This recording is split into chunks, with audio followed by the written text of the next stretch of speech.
Tracey Jewel. How are you, Tracey? Hey, Deano. Today is our anniversary, so happy anniversary, darling. Amazing. 3 Walking years ago down today. that aisle. Oh my God, what a day that was. I know. What I know. were you I can't expecting? believe it's been 3 years and how much has changed, right? It's crazy. I know. How has your life changed since that day? How has it not changed? I'm currently fatter and pregnant and loved up, and yeah, life moves on. Yeah, that's the first thing I want to talk about. Of course, everyone wants to know about you, your pregnancy, what's going on with Nate. Tell us a little bit about your relationship and how that all came about, and now that you're pregnant, tell us about that. Yeah, so, when we were together for MAFS, I've always been a relationship girl. Relationships are really important to me.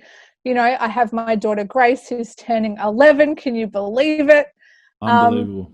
And, I always wanted another kid. I just didn't, time of ticking, I just didn't know if it was on the cards for me, right? Yeah. And then after MAFS, I went through, as you know, a really hard time with some anxiety and, the readjustment after all of that. And I bumped into Nate, who was actually my high school boyfriend from 20 years ago. And 2 years later, we're now happily pregnant. And Wow. yeah, life is great. He's amazing. Wow, Yeah. That's insane.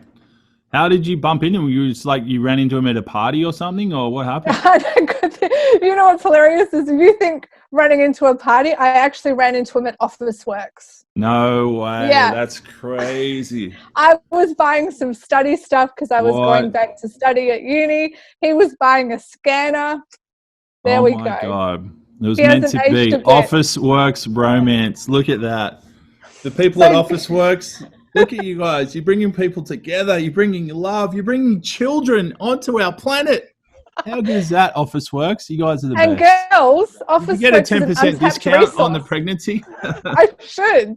But it's an untapped research, girls. If you want to look for, some single guys on, at 7 p.m. on a weeknight, go to Officeworks. Yeah.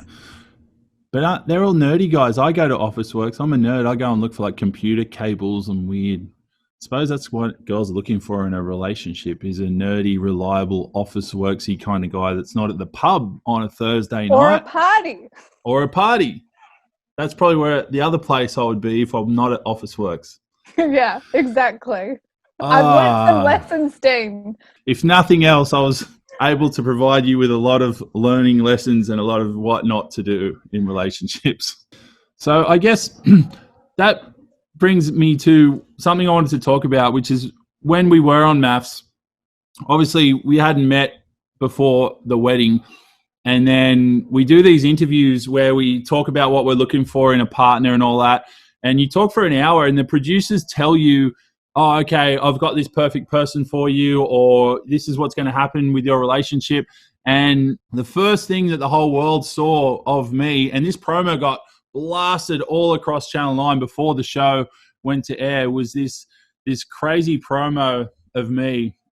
Let's just have a little recap of that now and refresh everyone's memory of the first time the world got to see Deano from MAFS. Yeah. I know it's hard to say without sounding like sexist or something, but I like a girl that is a girl and she's girly and knows that I'm the man and that I'm in charge, and also want someone that listens to me and I want to be the alpha male and she needs to respect me as the man. I think that's a traditional role that still exists in a lot of other countries in the world, and Australia's kind of lost that. A lot of guys are just afraid to be men now and they're just getting whipped by their women. I don't agree with that. I don't know why that's happened. I want to bring it back. Obeyed. You know what, Dean? What? I wish I could have seen that before walking down the aisle, because I didn't get to see that. What? That just would have made you love me even more. So, okay, Tracey, let's say, what if you saw that video before meeting me? What would you have thought? I would have been worried. Oh, really? Why? Because you know what? There's elements of truth to that video. Not going to say there it's all true. Yes. No. I'd stand by everything I said in that video. What's wrong with it? not the whole, like, I don't think you're sexist, for one. What's sexist about that? Yeah, but the way they positioned it was that you are a sexist and that you wanted someone to obey you, and that's not you at all, right? That's the one thing I have a massive problem with is obey. And they put the words obey in big red letters behind my head and said, Dean wants a wife to love, honor, and obey him. That became my catchphrase. I'm like, what? First of all, nothing I said. Well, first of all, I didn't say the word obey, and I wouldn't say that word. It's ridiculous, as you would know by spending time with me. That's not what I meant by anything that I said in that video. I said, you know, I like to be a leader. I like to be the alpha male. I want a woman that listens to me. Well, what's the alternative of that? Someone that doesn't listen to you? Do you want someone that doesn't listen to you? We all want someone that listens to us, right? Yeah. That's completely different to obeying and control, and that's not you. Exactly. It was never me. And everything I said in that video, although it was highly edited, I mean, you watch it, the first 40 seconds, you don't see my lips move. You don't see me actually talking because I was either laughing and joking about it and making like funny comments, or B, it's like one sentence from here, one sentence from there, all Frankenstein together in another edit. But even saying that, I don't think there's anything wrong with what I said in that video. Like, people took it as he's a controlling guy. It's 1950s, or it's like he has an old school attitude about like women and women need to know their place. And it's like, no. Where did I say women need to know their place? Context. I didn't say that. Yeah, it's completely taken out of context. But if I saw it, it would have changed my perception of you, just like it changed Australia's perception of you. And you had to start from like here. And then you went backwards, and then you had to claw your way back. And then it just went downhill from there anyway. But I got a phone call from Channel 9 Publicity on the Sunday that promo went to air. So I think it was the next day it was going to air on the Monday, and I got a call on the Sunday, and they're like, oh, hey, Dean, how are you? How's your weekend going?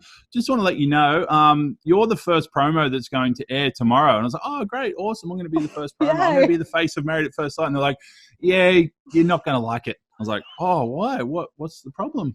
What have I done wrong? And they're like, oh, it's a bit like negative. Just be prepared. Like, just be ready. Like, it's going to be pretty heavy. And I was like, okay, not sure exactly what I've done that's that heavy, but okay. Anyway, the next day, all hell broke loose. Like, if you recall, every media outlet... We were on the phone for hours. Do you remember that? That whole week insane. It was showing, we were like on the phone losing our minds going, what the hell is this? Yeah, it was ridiculous. Like, every feminist sort of based news outlet, every news outlet, it went massive all around the world. There was there was a petition.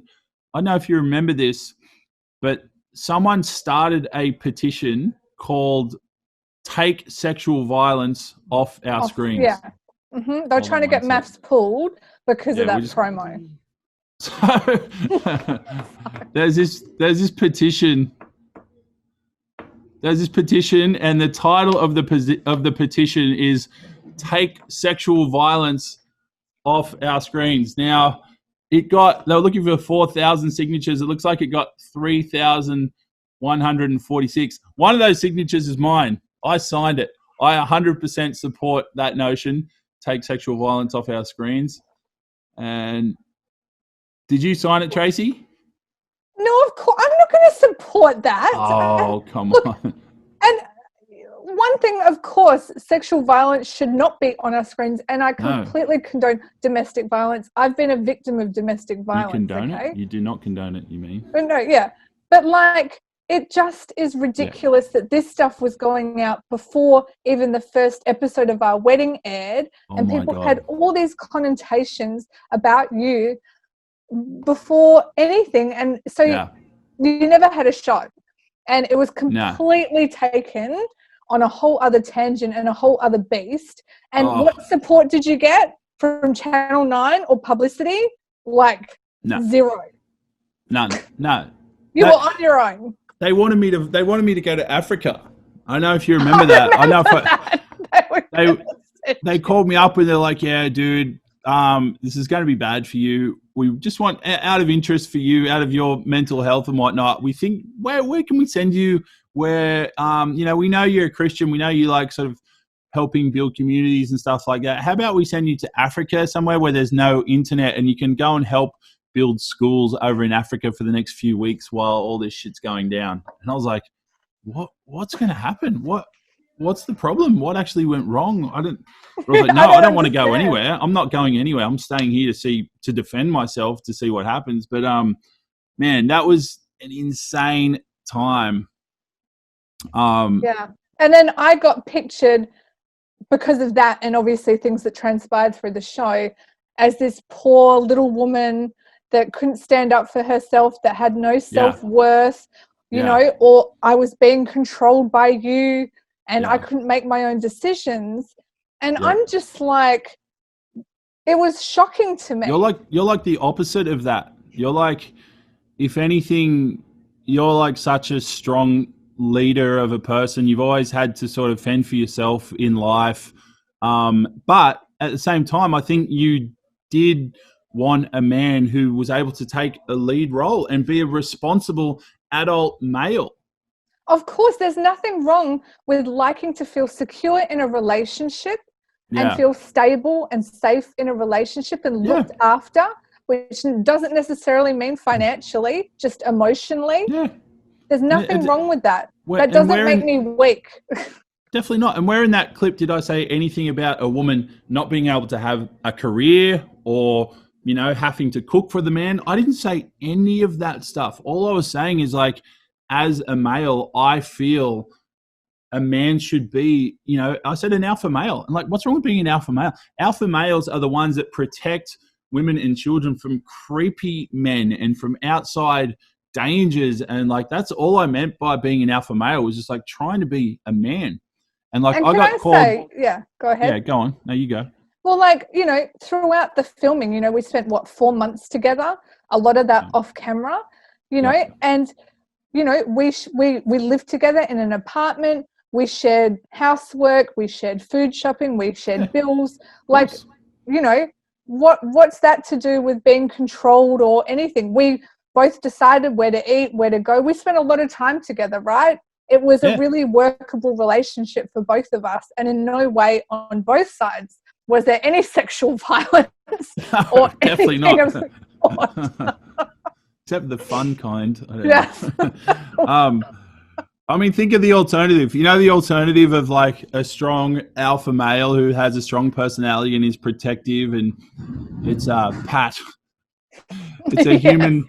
It's a human. It's a slug that grew a backbone and learned how to walk. Like, no one, I'm talking about my friends, women, no woman I know wants a weak, pathetic man that has no leadership skills. So anyway, that's a whole other story. But this other article, I wanted to bring up this other article that reacted to that video, and it's by our everyone's favorite feminist author, Clementine Ford, who, let's face it, is an actual moron. She is one of the most ridiculous humans I've ever seen or met in my life, so I try not to take it too seriously. And, you know, I can see some of her points in this article, except, I mean, using the word manspreading, that is instantly you've lost all credibility. That's the dumbest shit I've ever heard in my life.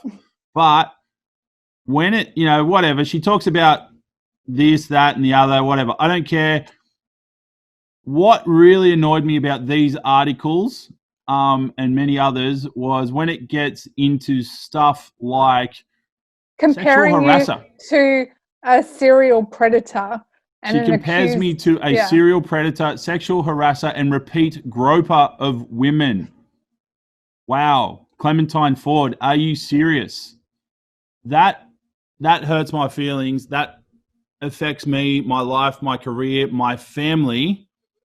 And how dare you? Where do you get off saying this stuff? What planet is it okay to say that? But with no credible basis, Dean. You don't have a criminal record of that type of behavior. You haven't even been accused or charged of that type of behavior. So to compare you based on a 30-second ad to someone like she's comparing you to Yeah. is just so ridiculous to me. And I know the reputational damage Yep. that was caused of all this really defamation to you and your business, right? Like and it still has 3 years on. Yeah, it still causes impact.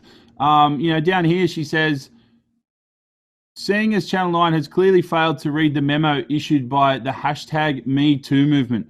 Wow, really? The hashtag Me Too movement, Clementine Ford. What the hell has that got to do with me? What in that video says that I'm a rapist, basically? You're saying, like, the hashtag Me Too movement is mainly about rape and using sex to, like, further someone's career or something like that. It's like, what information are you basing that on? Like, that is just absolutely ridiculous. You know, and then the worst part of all, down here, she says, men who need their partner to respect their authority are also likely to lash out.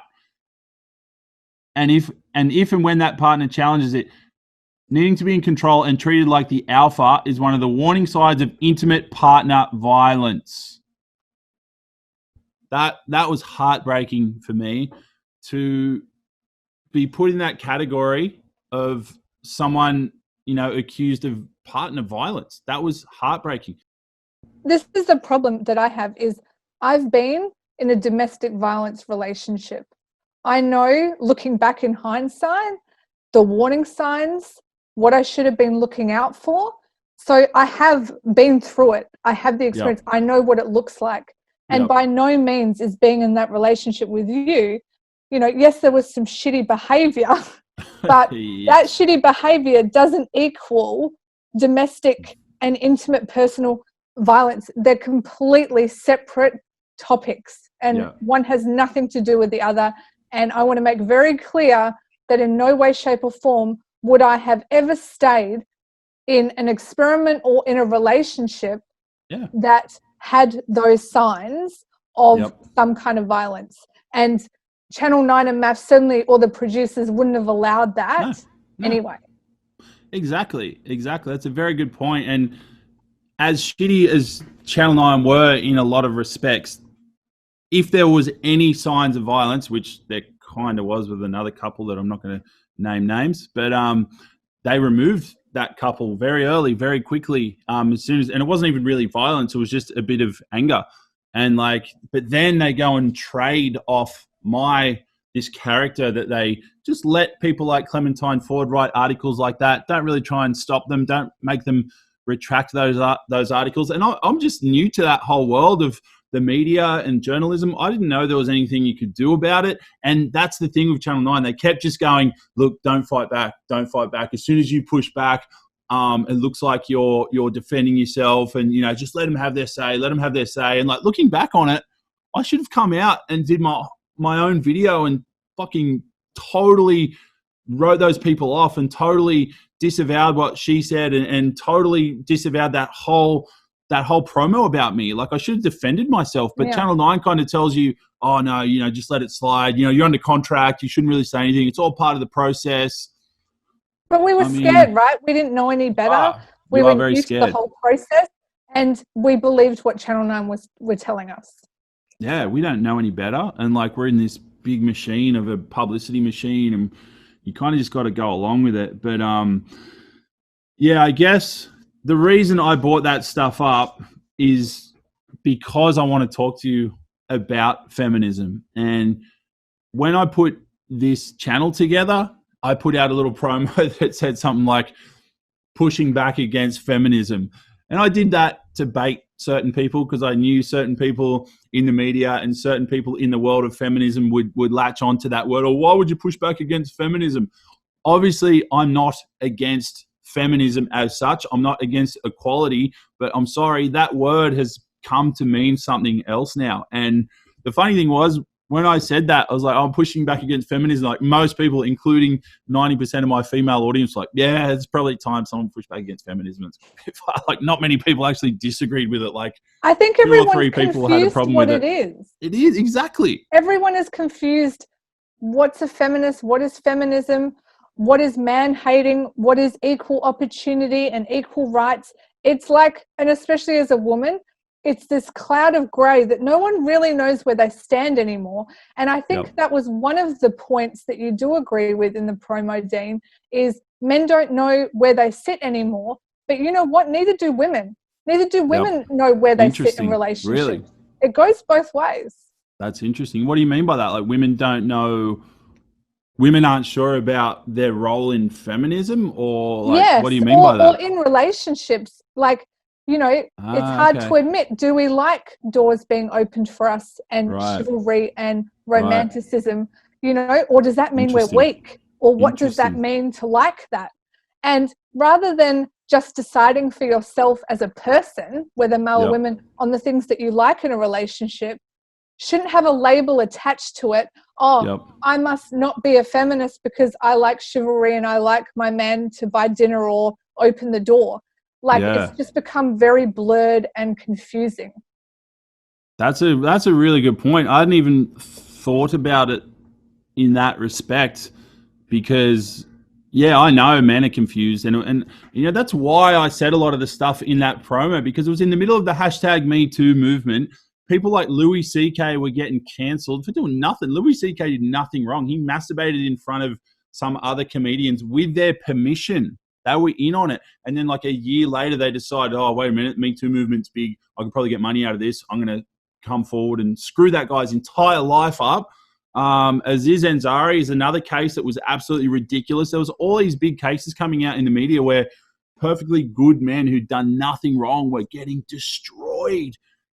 And the feminists were getting up on their high horse going, yes, this is female empowerment. This is amazing. This is so good. All these men are getting cut down.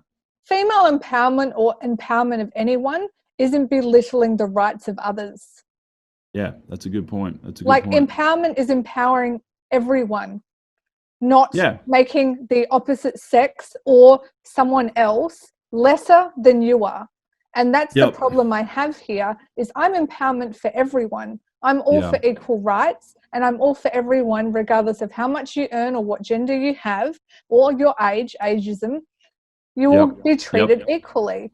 And that's the problem I have with articles with Clementine and things, is it's just belittling men. So we make women feel more powerful. That's not how it works. You don't have to put other people down to make yourself more empowered. No, and it's ridiculous. And this constant bringing up of the patriarchy, and like there's a patriarchal oppression of women, and you know, the whole society is set up to oppress women. Shut the hell up. Seriously, it's not true. If you live in Australia, okay, don't get me wrong, some other countries and in the past in Australia and Western countries, I do believe women, there was some inequality. I believe in this day and age, obviously I'm not a woman, I can't speak for women's experience, but based on what I see, based on the laws, based on women I've spoken to and my friends who just don't even ever talk about patriarchy, I think women have the same opportunities as men in the workplace today. I just think they do. I think women have every opportunity to take on whatever career they want in the world right now. I mean, what do you disagree, or what do you think? Yeah, I think it is what you make it. I mean, yes, the statistics don't lie. I've done my research in terms of there are pay differences for certain roles between men and women. Is that because of the role, or is it because you're a man or a woman? Sometimes it is gender-based, but sometimes it's just experience or the role-based. You can't just point blank say everything, oh, it's just because I'm a woman, X, Y, and Z. There's a lot of different multitude reasons why there isn't equal opportunities. It doesn't just come down to gender. Well, yeah, and then a lot of the studies that I saw on the gender pay gap, and specifically the Australian government's own gender pay gap study, they get to the parliament. I'll have to put this video up. I'll play this video. Take a look at this video. I don't think I can think of many men who would find it acceptable that a woman, irrespective of how many hours she's working in the day, if she's doing the same amount of work as a man, or the same job as a man, was paid any less on the basis that she's a woman. I can't think of any men who would support that. And yet, because you're not looking at hours, we don't know whether that's occurring or not. Am I right there?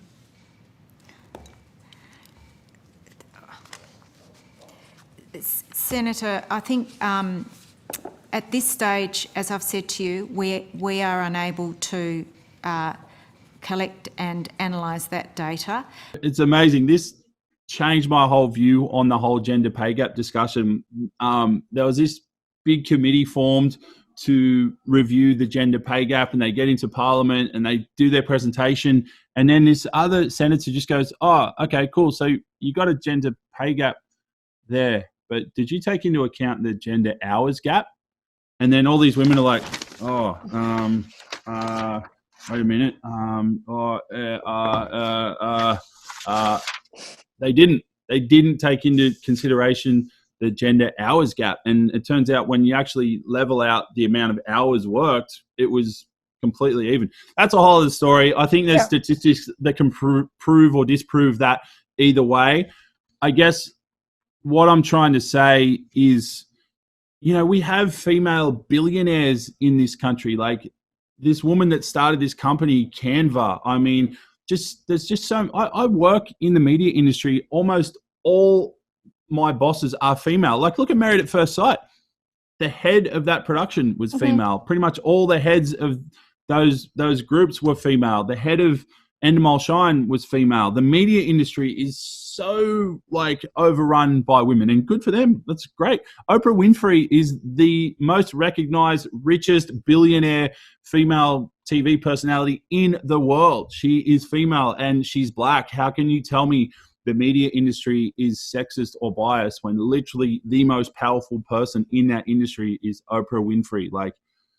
I guess obviously there are issues and things that need to be addressed, but I just cannot. It just bugs me when people are constantly going on about the patriarchy and that they're oppressed. I just don't believe it. But it's choosing what's right for you, right? In a relationship, in a job, regardless if you're a man or a woman, you can't blame your gender. It's like blaming, I was brought up in a poor suburb, so I don't have as many, opportunities as someone that's brought up rich. I just believe that you have to make the most of what life's given you, whether you're born man, woman, transgender, whatever. You can't just blame it on your circumstances all the time. I personally, it could be a little controversial, I believe that's a little bit of a cop-out, but you also have to choose what's right for you. And sometimes what's right for you changes as you get older or in different relationships. I'm now in a relationship now discussing, paid parental leave, which is available for both me and Nate. And we've both decided to work part-time to be able to both spend time at home with our child. That's what's right for us. If I wanted to be a stay-at-home mum, which I did with my daughter Grace, that's my choice. I think life is all about choice, regardless of if you're a woman or a guy. Exactly. And that's the point. My brother is the perfect example. Danny, you've met Danny. He's massive. Lovely. He's bigger than me. He's a giant. And he's a footy head, and he's a man's man. He's a bloke. And he has a Grace too. He has a Grace too. We have a Grace in common. But in his relationship, he needed a woman to take charge. And that's what, his wife takes charge. You don't have to worry about that. She's really full-on Lebanese woman. She just takes care of the finances, takes care of the house, makes all the decisions for the house. He just goes to work. He provides for the family, works his ass off. But she makes all the decisions. That, right? He's happy with that. That's what he wants. And that's, like you said, it's about choice. And what I don't like is people like Clementine Ford and the hardcore feminist movement saying, no, men aren't allowed to be leaders. You can't have an alpha male. You can't have the traditional role. Why? We're allowing you to do whatever you want. We allow, trans people, two lesbian couples, or a gay couple, whatever. You do your thing. No, I don't stop you from doing that. Yes, of course, there's some hardcore religious factions that push back against that or this or that. But in general, most people let everyone else be themselves and do whatever the hell they want in their lives, in their own home. And we all have the right to design the relationships that we want. Yes. No one forced me, as much as I've been asked a million times, to take you back after the Deano thing or the producers. That was 100% my choice. I know. I was never forced or controlled or anything like that. I was there and I made my own decisions and choices at the time that I felt were right for me. Exactly. And you're the perfect example of, like a woman who is very much in charge of her own life, her own career. You've always been an entrepreneur, and all those things. And you're very much a leader. And people, a lot of young women would look up to you and look at what you've done in your life. But then you also want a man who can just take charge a little bit and be a man. But this is the thing, right? Because and I need a relationship where I have the freedom to be able to go out and do lots of different things and dabble and be creative. But because I'm like that and I am a leader a lot in my business life, I do need to come home and not be the leader all the time and make all the decisions in every area of my life, because I want a balanced life. I don't always want to make all the shots. Exactly. And what's wrong with that? What is wrong with that? That's what I was saying in that promo. That's what I've been ripped to shreds for suggesting. That's what Clementine Ford, Mamma Mia, all these freaking feminist websites want to go on about. Exactly what you just said. And you know what? There's so many women out there that are just like that. Like when that whole shit went down on MAFS, you would not believe how many women would come up to me and talk to me and then whisper in my ear, you know what, Dean? That's exactly what I want in a man. But also, like they wouldn't say it in public. You know why? Because feminism would tear them to shreds. But behind closed doors and whispering in my ear, how fucked is that? They can't even say that in public. You can't tell the truth anymore. Yes, that's and be authentic. Problem. But where the line is, I think, Dean, is it's the line in relationships. It's if I did want to have a say or be heard or make a decision, that that's not oppressed. And I am heard and I am valued in my opinions. That's where the line is. So that's very different to wanting a man to, lead and make decisions for our family and provide that security versus not hearing me or not listening to me, right? That's a completely different thing. So you want someone that listens to you? Yes. Fair call, don't we all? But, I remember every night after filming, we would stay up for hours and hours having all kinds of crazy conversations, right? And we have differing opinions. And I always felt heard, and I'm sure you did too, that we always had this pitch and catch. And although we did have differing opinions, we valued each other and respected each other enough to hear each other out. Yep, 100%. And that's where, hopefully discussions like this, like that we're having now, I do feel like the pendulum is swinging back. And that's why I've created this channel and want to have these discussions, because I feel like there's so many people out there like you and me and normal people who just feel like they've been pushed around a little bit by overly politically correct ideas and culture and PC and being told you're racist or you're sexist or you're a misogynist or this or that just by saying just some pretty normal stuff. And I feel like we need to have these conversations where it's like, all right, we get it. We get what you're saying. 100%. We've adjusted our society to the point now where everyone has equality of opportunity and your voice can be heard, and it's illegal to discriminate against this person and it's illegal for this to happen.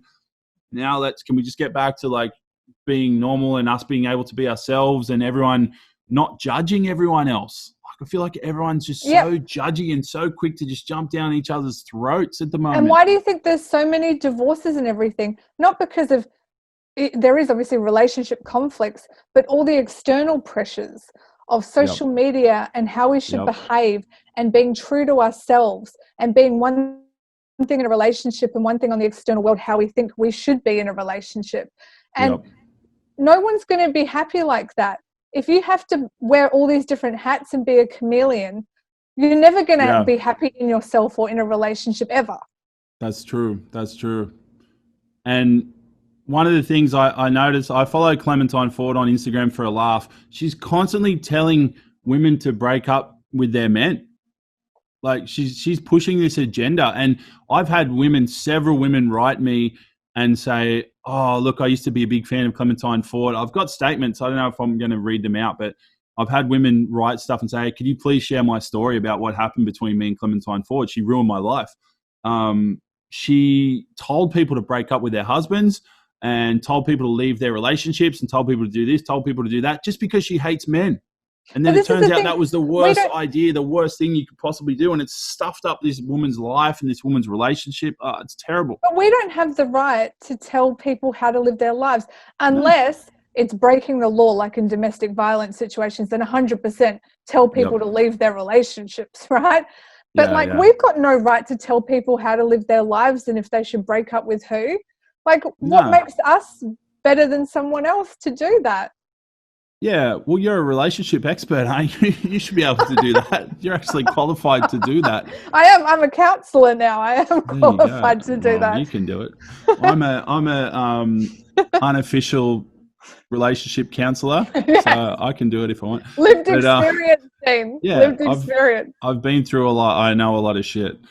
I just say, just don't get into a relationship in the first place, and you'll avoid all those problems. That's my main bit of advice for everyone out there. What was I going to talk about? Man, just like Clementine Ford is just constantly giving people terrible advice. But also it's become this, not just women hating men, women hating other women that aren't like them, right? Yep. That's a big part of where this feminist word has gone, is like, if you've got different views as me as a woman, I hate you too. There's no room for hate in any of that, men or women. And that's what I don't like about this really far out idealistic views. Yeah, exactly. And I think the word is intersectional feminism. So I don't know if you've heard that term, but intersectional feminism means like, okay, if you're a feminist, you have to be also very much like there's these transgender men who are saying, well, no, I'm a woman now and I have a period and I go to the store and buy tampons. Really? And and I go to a gynecologist and they have to work on my ovaries. But you're a man, and the doctor's like, but you're a man, you don't like, fair enough, I'll respect you and I'll use your pronouns and whatnot, but you don't have ovaries. Yes, I do.